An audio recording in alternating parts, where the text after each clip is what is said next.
This is Jonathan with the Strategic Multifamily Investing Podcast, and I have with me Emma, and we have already had a brief conversation, and I said, I need to hit record because we're talking about everything, specifically what's going on within the country, and then just, in detail, whether that's people who may be handicapable or disabled, LGBT, white, black, diversity issues, family issues, being discriminated against as a female, females that are in real estate investing. We've kind of touched the bases in very, very short period of time. So we're going to probably capture some of this on the call. So Emma, first of all, thank you so much for joining us. And can you just give us a little bit of background about how you got into real estate investing? Or we could do that later. We could just continue with our conversation because we were talking really, Yeah, I got deep fast, but I actually tend to prefer being around people where it gets deep fast because I feel that's how you really get to know people, and those are the kinds of conversations that I want to have.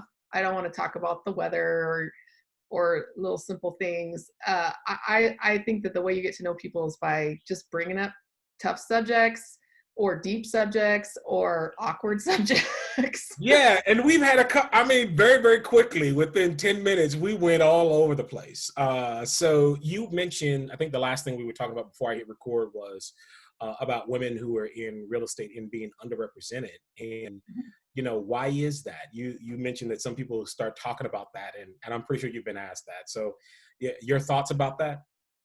Well, I've definitely seen, and then over just the last 2 years of me being involved, that women are becoming more and more involved, and they're being represented in higher numbers. And so I think there's been a lot of progress made, but at the same time, one of the reasons they're underrepresented, a lot of it is cultural. We actually just had a post in a group that I'm in yesterday where she's been facing a lot of discouragement. And literally she said, they tell me I need to ask a man. And I think that's just a cultural thing where ask a man about what?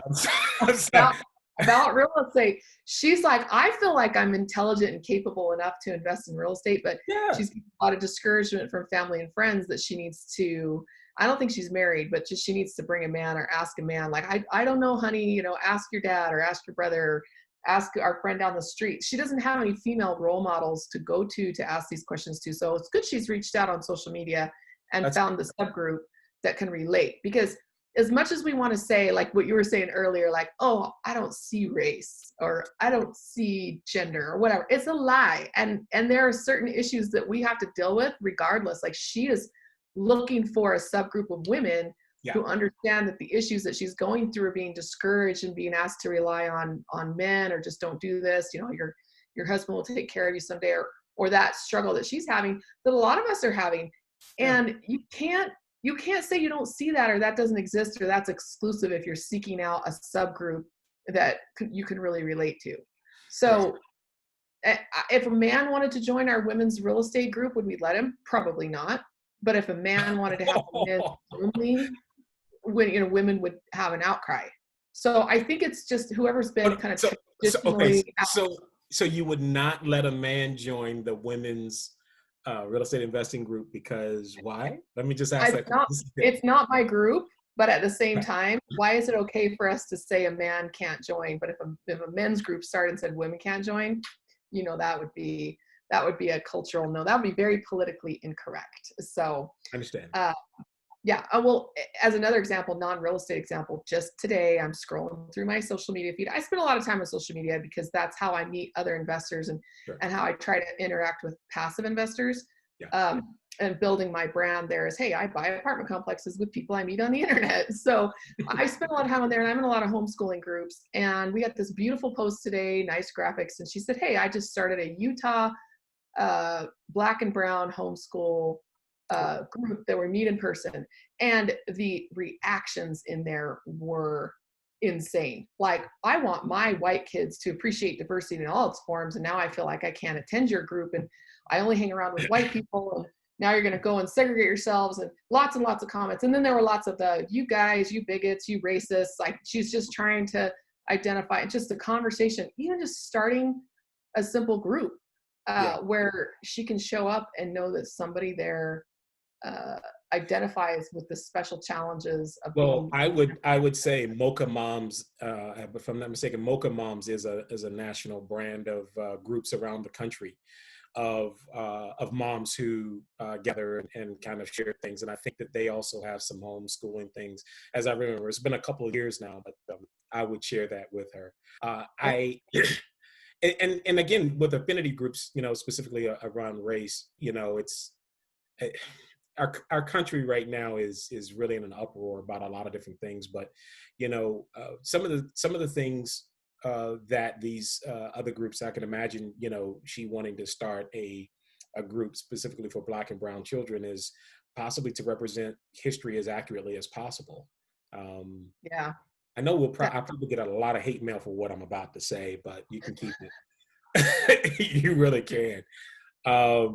Christopher Columbus, while, I recognize in 1492, he sailed the ocean blue, right?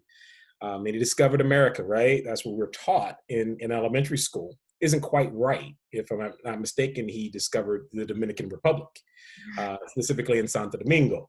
And then, ultimately, moved around. So it's that kind of stuff where you really set the history straight, and then give people a little bit more access to their own culture. I'll say this. I know we're way off subject, but yeah. No, this is actually, you'd be surprised how relevant this type of stuff is in what I do in real estate. We have a complex that we just bought in Little Rock, Arkansas. Sure. I want to say every single tenant in 34 units, or at least 33 units, is Black. And when we were driving down there to see the apartment for the first time, our Uber driver, southern white girl, she drove us to this neighborhood. She says, "You don't want to buy a place in this neighborhood. All these people who live here are colored folks." And I just sat there in the car like, hold on. And she was the real estate agent? And no, she was just our Uber driver. But okay, I was just about to say. Yeah. Okay, all right. I'm from the South, right? We lived in Boston for 20 years, and there was no shortage of racist experiences living in Texas. And now we're in Utah, which is so white that there's no shortage of racial denial, I guess you could say here. Like, people recognize that we're not diverse, and it bothers a lot of people. But at the same time, they want the diversity to come in and educate them about what it's like to be, rather than just living life and seeing. It's the old teach us Black ones, if you will, please. Again, putting the onus on the other person. And you get this a lot when you're doing a real estate mentorship. People will come to you and they'll say, "Hey, I would love to learn about real estate. What do you need?"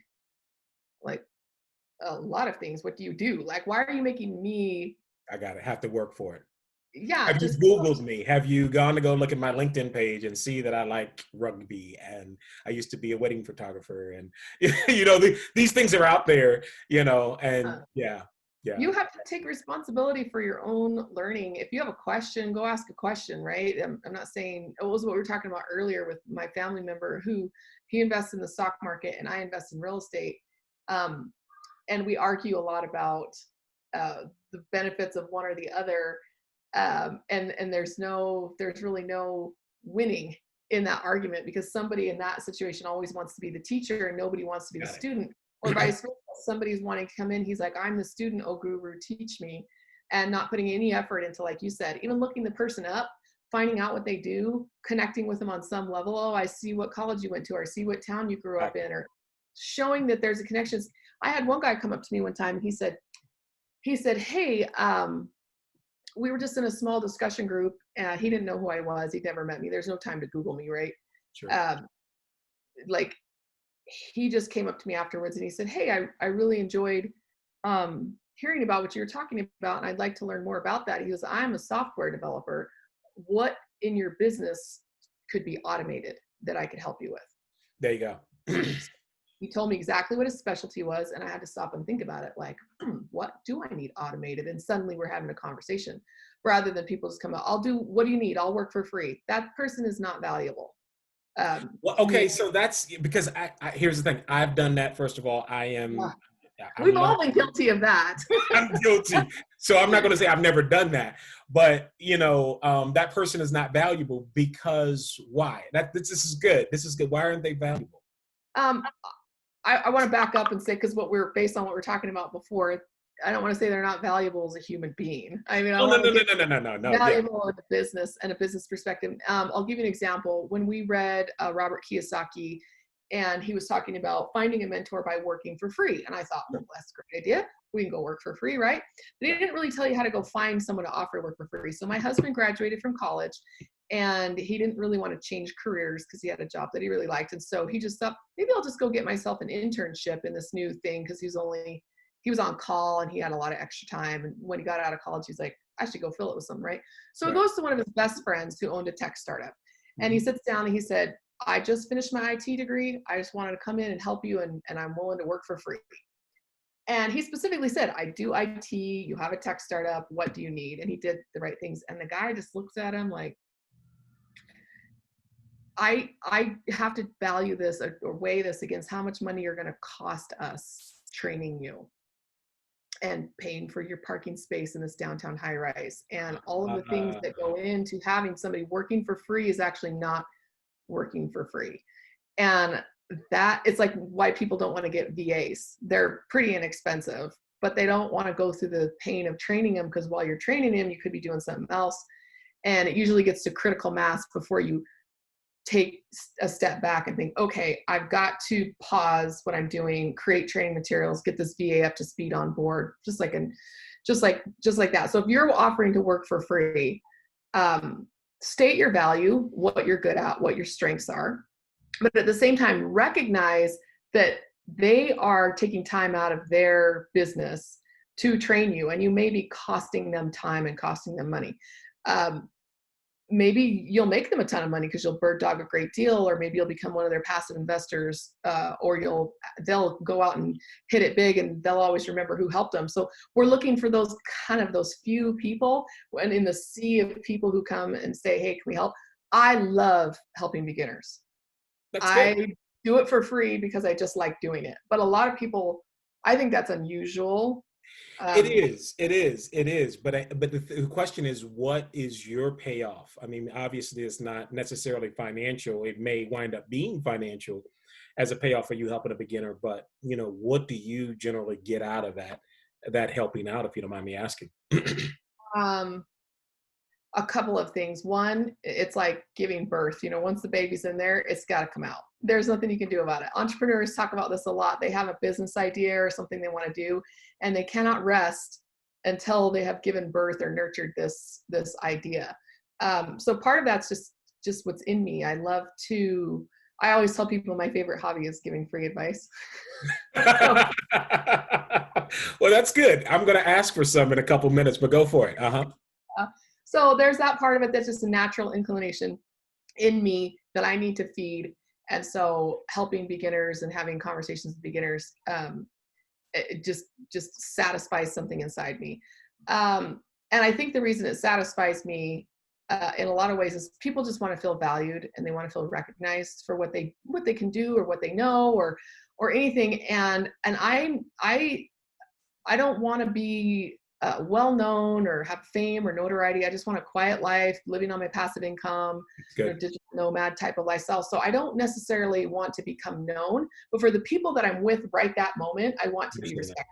And it feels good when people are coming to you and asking for your opinion, your advice, or sharing your experiences, because in that moment, that person that you're talking to is the most important person you could be talking to in that moment, or you would be doing something else. And so that person for that moment is the most important person on the planet.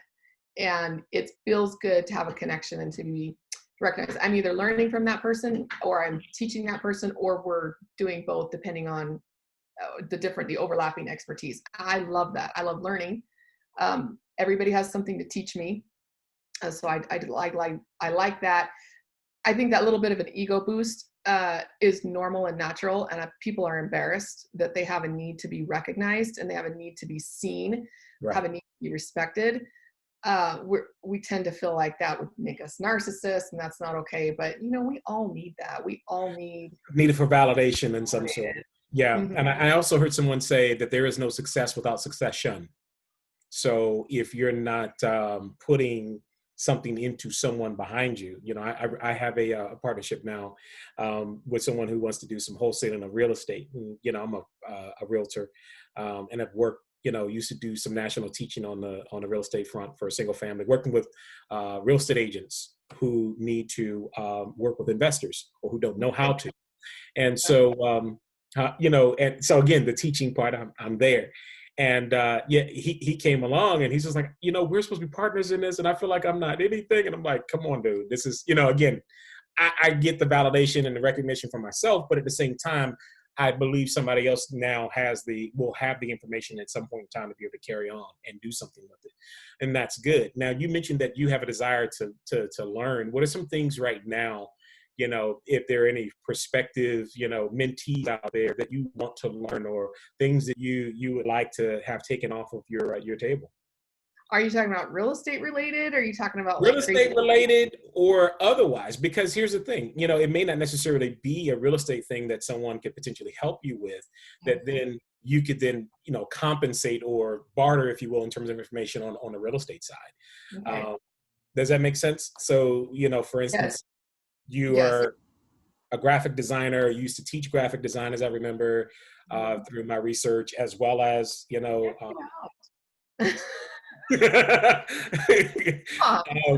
and matter of fact, you have a degree in graphic design. Yeah, sort of. Yeah, my degree's in entrepreneurial management, but I have a certificate in graphic design. And so I figured from an entrepreneurial management standpoint, I've always been the artsy kid, like, you're such a good drawer, like when I was little. So I got that graphic design degree or certificate because I felt like to manage my business, what I was seeing was a lot of my fellow small business owners were really struggling on the marketing aspect and getting more clients. They focus so much on being a good photographer or a good realtor that they really miss out on, well, your website's terrible, your materials are unattractive or unprofessional, and that you could go a long way just by learning some sense of design and Yeah. appreciating good design and how that influences your business. So I felt like good marketing is the first step to getting new clients, and most small business owners ignore that. So that's why I did that, but I don't do it anymore. But I think that's one of those things that if you're talking about bartering services, Or what are the things that you just want to learn? There may be something else that you already know, want to know that, again, is not a part of either your current business or even some of the hobbies that you have. well, I'll give you an example of someone I just had a meeting with yesterday. I posted on Facebook last week that I needed a bookkeeper, and I was looking for like a cheap VA type of bookkeeper, like a high school student. I'm trying to get my teenage kids to do it, and it's just, they don't want to do it, and it's just turning into some friction. I'm trying to follow my CPA's advice and hire my kids, and they don't want to be hired. Apparently You can get a nice little tax break on doing that too, but I wish, but I guess I'm going to get a payroll tax break from paying my VA. But anyway, I had somebody contact me, a friend of mine that I know in Utah. She actually is a full-time RVer, and she used to rent the RV space at our house. So that's how I met her. okay. And she texts me and she says, hey, I do bookkeeping for a bunch of Mexican restaurants over on the East Coast. And she said, I don't know a whole lot about real estate, but she's been trying to get into real estate. So we talked about it a lot. And she says, well, how about I keep your books? Her husband's an IT guy. And I said, hey, you could create training materials for my VA, get on the Loom videos, and do the bookkeeping and get the documentation so we can send it out to the VA so he knows exactly how to do my books. And I said, I probably can't afford you long term, but you can definitely help me, and I can pay for a couple of months, right? And so after we got done with our first session, we were screen sharing because she's on the East Coast right now herself, because that lifestyle. My dream car is an RV, so she's living that lifestyle. Anyway, and so after we got off, she said, I'm actually feeling a lot better about this because I was wondering if I would have any value because I don't know that much about real estate. She says, I know about Mexican restaurants and their bookkeeping. Yeah. And I said, well, it's kind of like when you learn a foreign language and you are transitioning over and you just need to learn a new set of vocabulary. That's all that it is. It's just like going and learning some new words. and you're charts of going to figure out, yeah, it's like a little bit of cross training. You're kind of 90% there, and all you need to do is recognize like the categories in the chart of accounts, and then she's off to the races. She knows how to reconcile. She knows 90% of what she needs to know, but she's getting that real estate insight into it that she's craving. So she's willing to do this for me for almost VA prices, even though she's more skilled than a VA, and she's going to create my training materials so we can eventually pass it off to a VA. So that's an example of bartering where she wants to know more about real estate, and I can do my bookkeeping, but I really don't. Got it. I procrastinate it. So you still have to give us a couple of things that you're looking to learn right now, but that's fine. We'll come back. We can come back to that, but let's talk a little bit more about your real estate business. How did you get involved? You know, your degree in entrepreneurship. Obviously, this is an entrepreneurial, enterprise, but you're on the graphic side, and then you do wedding photography, and you're doing marketing. I mean, what made you make that jump over into, now real estate and real estate syndication multifamily? Well, from a business standpoint in general, kind of going back to what we were talking about before the call, when you show up to a networking event or a meeting of any kind, and people aren't that receptive to you, and you're standing there feeling kind of awkward, and you're thinking to yourself, do they not like me because I'm a woman? Do they not like me because of my religion? Or do they not like the color of my skin? Or they do not like my sexuality? Or they not like my politics? Or maybe they just don't like me.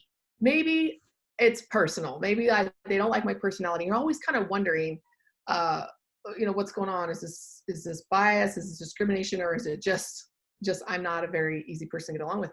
And so I socially have not been very successful in my church. I have not been very successful in I can't believe any of that. I mean, we got on this phone and we went gangbusters as if we've known each other for 20 years. I mean, everything was off the table. I mean, okay. I get along with people really, really well. We have great conversations. But it kind of just stalls out. We're not getting to the deeper best friend, let's get married type of status. And so I found myself being frustrated for a lot of years. I'm from a big family, a youngest girl. And so it's kind of like that, everybody's off playing without you.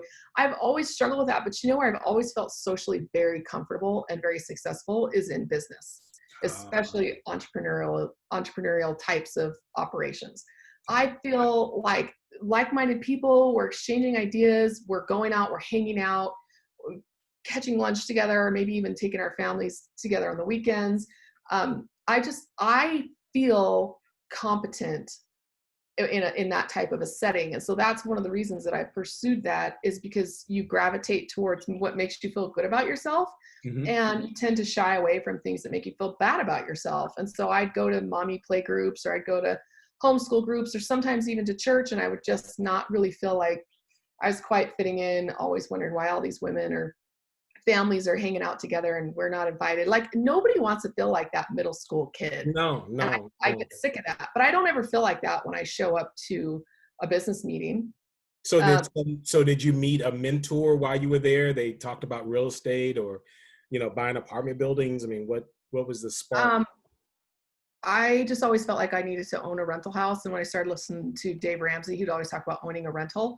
I just thought I had to pay cash for it. So it was taking me forever. And I had my little side hustle. And instead of using that money to make down payments on a rental house, I felt like I had to save it up to pay cash for a rental house. And so then I would be like, oh, forget it. We got to go on vacation. My kids are getting older and we can't keep waiting. And then I'd start saving up for a rental house again and not make any progress. And so that was kind of difficult, because I felt like we were never making any more progress to the rental house goal, but I knew that I should have them, and that was going to be my bridge to financial freedom. And I'd read. So you were on step 6, step 7 for. Yeah, I think that's his last step is, invest. I just think steps 1 through 6 are, well, maybe not paying off your house. Steps 1 through 5 are great.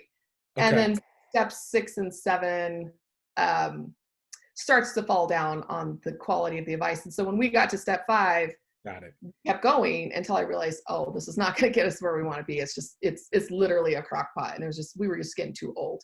Approaching 40, our kids were starting to starting to be in high school, moving out. We just couldn't wait any longer. So I had to get a lot more aggressive. So moving to Utah was probably the catalyst because we sold our house in Texas. We didn't have any debt. And we were renting here, and I had this pile of cash that I was trying to figure out what to do with.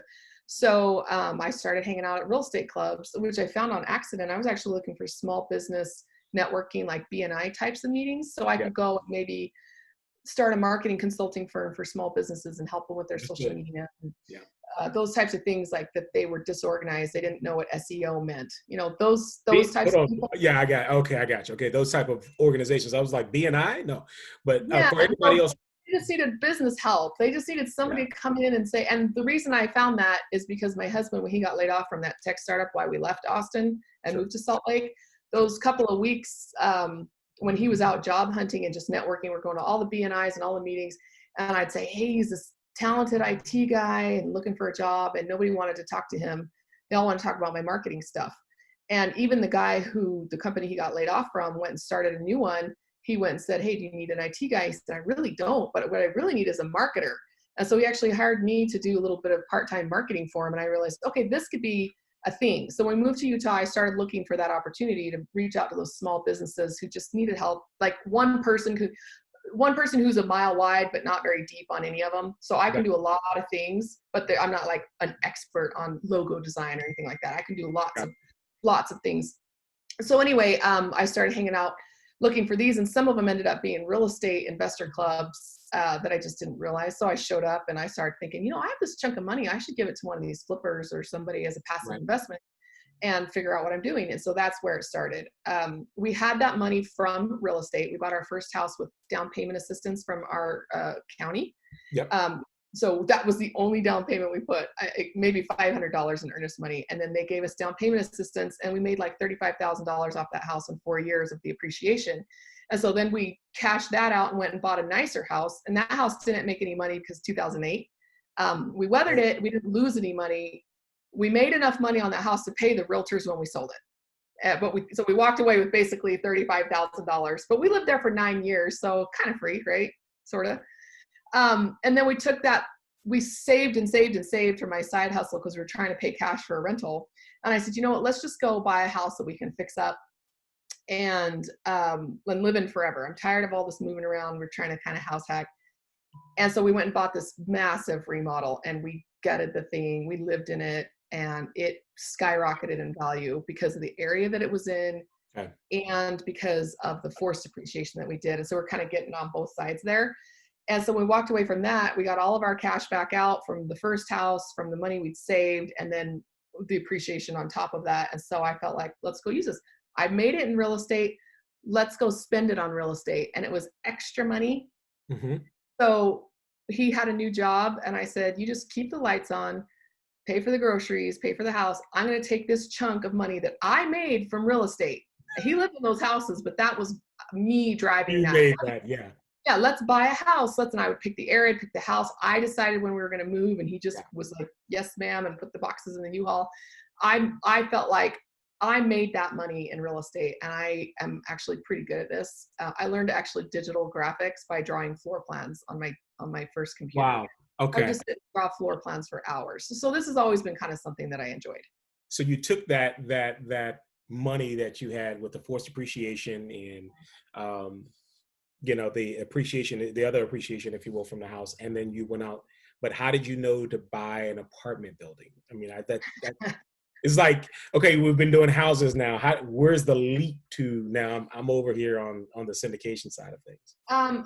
I went to the first three I went to. I met a flipper who's kind of a big time flipper, and he could use that amount of money right away. A lot of them were like, I don't have a house to flip right now, but he always had something going on. He could use a lot of cash. So he and I hooked up and started interacting. That's the best way to get a mentor, is just to passively invest with them. If you have any money at all, go find a way to get into a passive investing fund, because that person will pay attention to you and they will try to nurture that relationship with you. They're trying to keep you as a passive investor, but they recognize maybe you'll pull your money out and go do your own deals eventually, but you might come back. You're going to be grateful. You're going to refer. You're going to bring deals. You're always going to call that person when you have a problem that you can't solve, and then they can get in on a deal. So he was your what mentor. You're asking, that mentoring, that's what we get from it, is from people either passively investing with us because they're like, oh, this is hard, I don't want to do it, just invest my money for me, or people who go out and become active and they become successful and then they want to loop us in on deals. Another example is somebody who invested in my last deal. He didn't have that much money to put in, but he was willing to do almost all the work. And he's a smart guy and he has real estate background. I felt like he had potential. And so he's now the managing partner on that deal so that I can go and work on other deals. And so that's been a win-win for both of us, but he didn't need that much money to get into that. Right. He just had to be willing to haul the load. Right. Right. So you mentored with this person, you passively invested with them and got the mentorship as a result of that. Mm-hmm. And then did they invest in, they said, oh, there's a multifamily deal over here and that's how you got in? Or?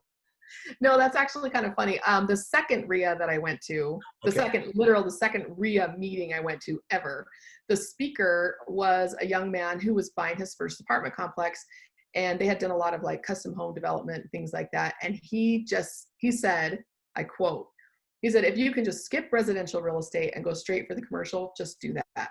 And I was sitting there in the audience, and at that point I didn't own any residential real estate. And I was like, oh, well, I'll just skip it. I'll go straight to commercial, right? Right. Because he said it, and he talked about how it was the same job, how people say it's just as easy to run a big business as it is a small business. I've run very small micro businesses, and now I'm running this apartment business. I still run it like a mom and pop.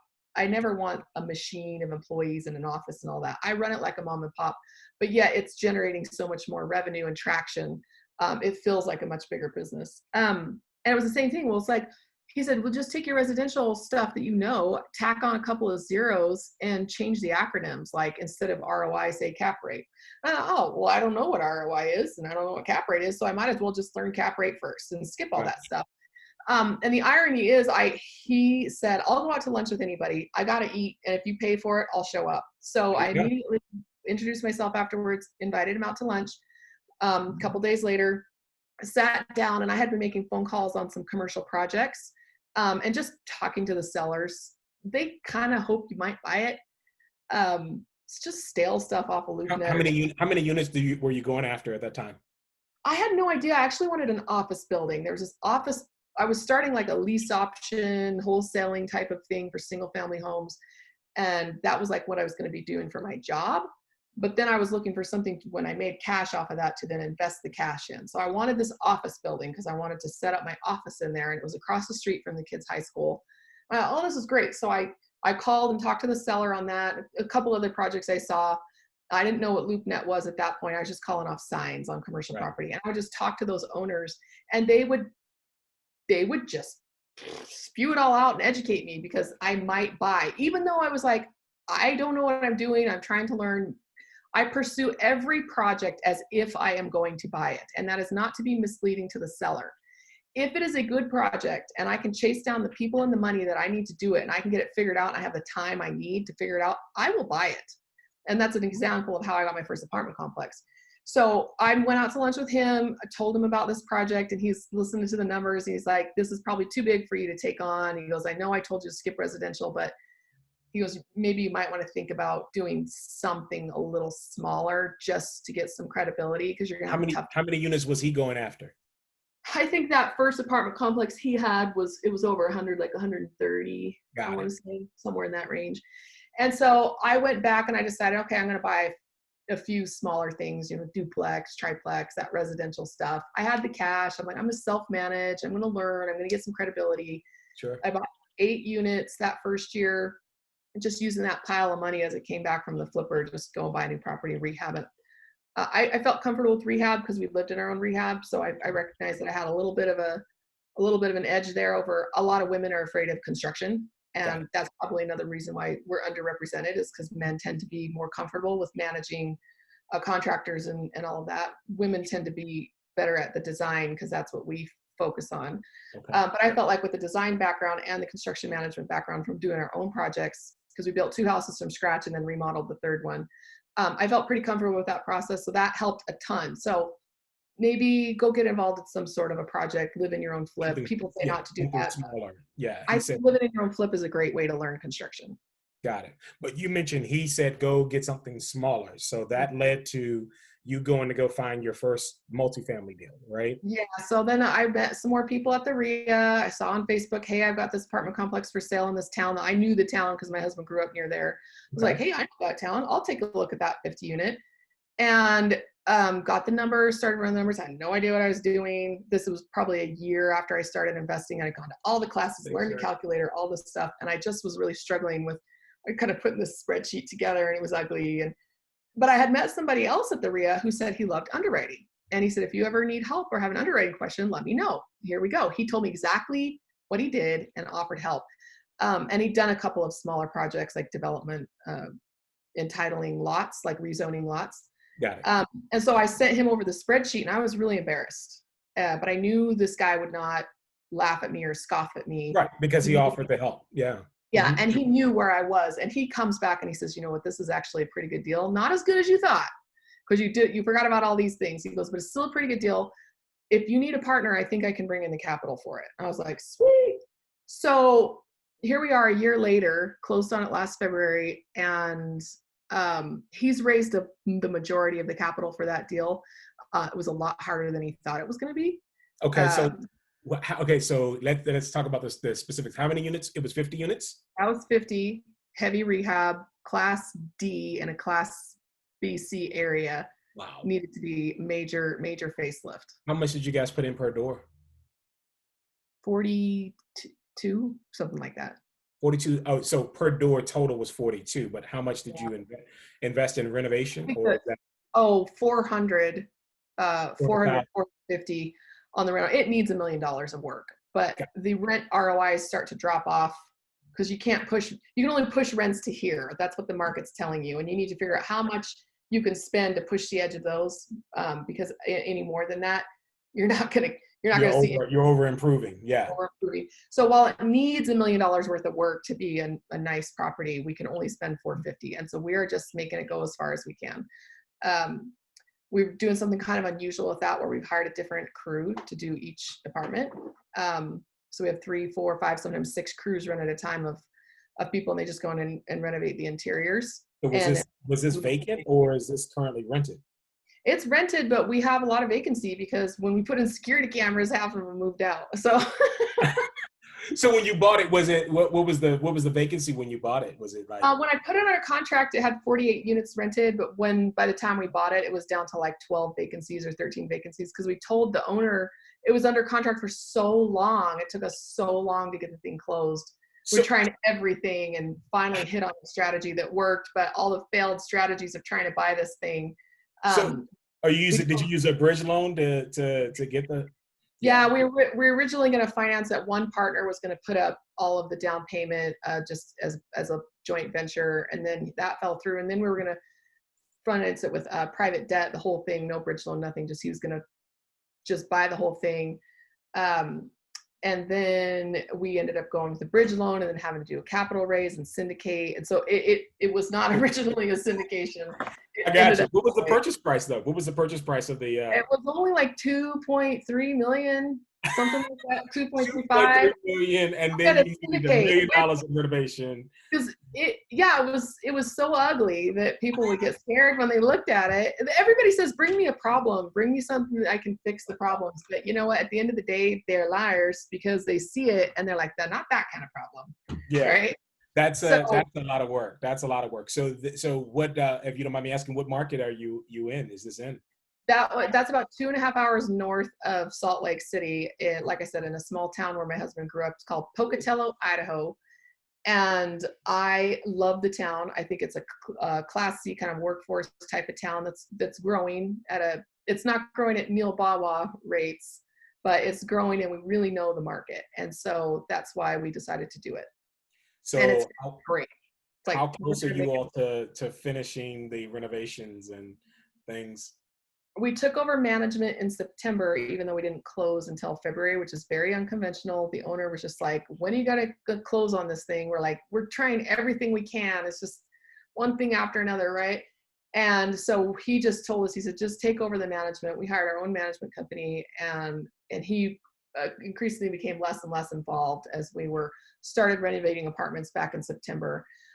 So we closed on at the beginning of February, and we're about halfway done. We've got about 25 24, 26 apartments either renovated or in some state of being renovated, like under construction. So the vacancies haven't changed though, because every time somebody moves out, some of the residents have moved into the newer units, or people will move out just as we're finishing more units. And so the vacancy is still where it was, but our gross revenue keeps going up because we're charging more for rent, right? So our expenses are higher though. Security cameras, property management, our expenses are higher. So it's all a trade-off.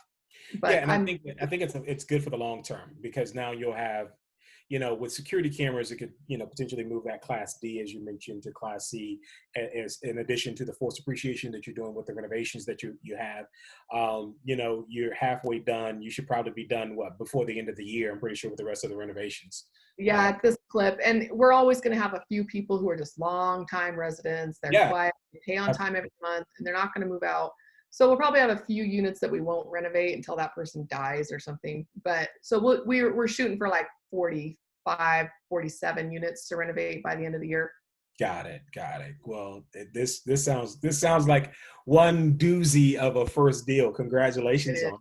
Are you guys looking at anything else right now? Or, I would assume you guys would be totally engrossed still in this one deal because of the amount of problems and things that you're working with. No, that's the surprising thing about it, is because you're not only leveraging other people's cash when you do a capital raise, but you're leveraging other people's time to manage it. So we have our property manager. We ended up parting ways with the first one. It just wasn't working out. But we hired on the second one, and I love this company. Love it. Well, go ahead and give them a name. Give their name a shout out so everybody else knows who they are. Trail Creek Property Management. If you have something along the I-15 corridor in Idaho, from Yellowstone all the way down to the Utah border, call this guy. He is very dedicated. What's the name again? Trail Creek Property Management, Aaron Belk.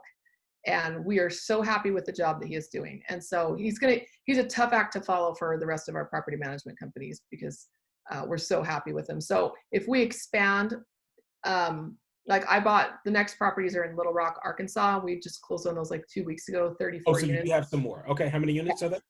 34, so it's a 16 and 18 unit building nearby from the same seller. And we have a property manager on that. And so far so good, but that's what we thought about the first one on the Idaho property. So we'll see. I won't mention their name. When they prove out to be like wonderful and I'm praising, I'll be a little more public, but I don't want to have to part ways with them. It's always painful. The transition is tough on the residents, but you got to do what you got to do. So we're so far so good. Got it. They don't move as fast as Trail Creek, because I guess here's a lesson on hiring a property manager. We wanted somebody who was big enough to have experience, but still small enough that our property would be kind of a flagship project for him. And when you're playing with the big boys, the huge companies, you're just one in a sea of properties, and they don't move as fast. They're not as nimble. So Aaron is on our site 2, 3, 4 times a week. He actually has his local office in our leasing office, so he's there a lot. Good. His assistant property manager that manages all those on that corridor actually lives at our place, took over one of the renovated units. So they're there a lot, and they're very nimble. They're very fast because of that. And so that's why having smaller properties where they can't afford their own on-site management is so difficult, is because you need 60, 85 units minimum, depending on the market, in order to be able to afford a full-time person who's on this stuff. This is all they do. And because we're just one of many with 34 units and 2 buildings at that, they're just not able to be nimble enough. So that's not their fault. But I mean, that's kind of what it is. And you're working through all of that. Are you looking for any more properties right now? Or are you pretty much kind of maxed out in terms of time and cash and leveraging, because you have, 3 buildings now, the 34 and 50, you're at 80, 85 or 84 units or so. Right now. Yeah. And I have 8 in Salt Lake that I self-manage. I do a lot of seller financing, like lease option to seller financing. So those are pretty easy to manage, because they only call me if they're late on their mortgage. But so I would say two things. One, asset management should really only take you an hour, 2 hours a week, because you're leveraging other people's time. Your property manager, your contractors. We have a full-time assistant who takes a lot of stuff off so that we can go look for more deals and raise more capital.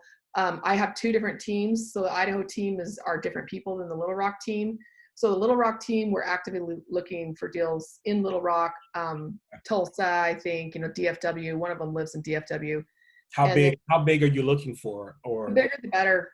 The bigger the better. If we can, but we invest on returns, and so we're not looking for someplace to park somebody's money. We need to have just way above average returns before we'll buy something. So it's really hard to find something. So you're looking to return, and your strategy is to cash out in 5 years, or what are you looking to do? Yeah, 5 years, probably 5 to 7. I think the Little Rock ones might be a little bit longer hold because our partners have their retirement money in there, and so they want to keep it a little bit longer. They're on a cash flow play, whereas some people are on a yield play. So definitely But if you're looking for above average returns, and you have people who are kind of parking their money because they're on retirement, how does that work out? This property could have been a flip because we could renovate and add enough value to drive that up, force it, and then sell it. Yeah. They would like to keep it longer just because when you sell something, you have to take that cash that was returned to you plus the profit. it comes back with friends, and you got to go place that in another project. Sometimes that's challenging. They're hard to find.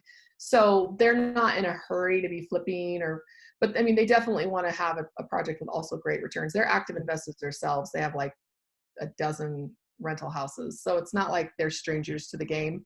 Got it. They're just not in a hurry. No, I understand. That makes sense. Well, listen, we're here to raise money for bigger deals. Deals. The bigger, the better. And we're talking Little Rock, Arkansas, Tulsa, Oklahoma, Idaho, Utah. Idaho, Utah. I would also look in Phoenix. I have a bunch of family there, real estate investing family members there. And then we're from Austin, so I'd look in like San Antonio, that kind of place. I do own one house in Louisville, Kentucky, though, which has been fantastic. I would buy in Louisville for sure. So that's good for your potential partners and people who may want to get into the game and learn a little bit more. I want to say thank you again for taking the time to really expound and explain some of the big things. There's so much that you mentioned. For some other people, BNI, that is a networking group of Business Networking International. I'm familiar with that. I've done that. You also mentioned, wow, so much. Go back and listen to the rest of it. I won't recap it because we're well over our 25 minutes, but I think this is very good. No. This has been very, very good, I think, for those who are looking to get involved and recognize that maybe, single family investing that you've done, you can make a shift over to multifamily. And, for maybe women or other minorities who may think, I don't quite know, maybe, you have the skills, you have the abilities, you can make this happen. So feel free to reach out to Emma. How do they get in contact with you, Emma, online? Because you mentioned you're on the socials all the time. How do they get in contact with you? So Facebook, I'm always Emma Powell 28. So facebook.com/Emma Powell 28, linkedin.com/Emma Powell 28. I'm not on Twitter, Instagram, Pinterest. I don't get those platforms. I'm not interested in them, but I love Facebook and LinkedIn. And then I have a meetup group that we were just local Salt Lake, but with coronavirus, I've been broadcasting that. We meet on the last Thursday of every month. That has an accompanying Facebook group called the Passive Cash Flow Real Estate Investing, because I'm trying to put people who have projects together with people who have cash and have them go do projects together. It's almost like a marketplace that we're trying to build over there so that people can meet who they need. So that meetup is monthly in that Facebook group. We chat in there, share projects, things like that. Or if I have capital in place, I'll be like, hey, who's got something going? I'm going to have this coming in. I need to place it, that kind of thing, those kind of conversations. And then how else do they get in contact? You got an email or a phone number? Yeah, I'm also at www.highrise.group. And that is my portal for passive investors. It's just about when we're raising capital. That's my client facing website. So highrise.group, and Emma@highrise.group is my email, and you can get a hold of me through that way. And I want to share one more thing, the irony of this situation. We're going to go back to the beginning. That guy that I took out for lunch 2 years ago, thinking I want to skip residential and go straight to commercial. I can't talk about this too much because I'm not sure which direction we're going with it yet, but this week we are putting an offer on one of his properties that he's a broker on for a high-rise multifamily in a downtown in an opportunity zone. So he at first didn't want to work with me because he knew I had never done a project like that before. But now we're having serious conversations about picking that up and actually developing that high rise. So that was only 2 years ago. And it just shows if somebody sometimes has to tell you a thing is a thing, but you have to believe that you can accomplish that thing. And I will tell you, this has not been any harder work than building my little wedding photography company. There you go. So you might as well just go big. Go big or go home. That's what I've been told. So listen, Emma, thank you again for this time in this conversation. It's been very wide ranging, even before recording this. Oh yeah. We're going to have some more conversations soon. So I'm going to come and ask you, well, what do you need? No, I'm not going to do that. Yeah, I can have it on my show. It's a storytelling show. So if you have at least one good story, you can come interview on my show about real estate. So yeah, that would be fun to have you on. Absolutely. Well, listen, thanks again, and talk to you guys soon. Thanks.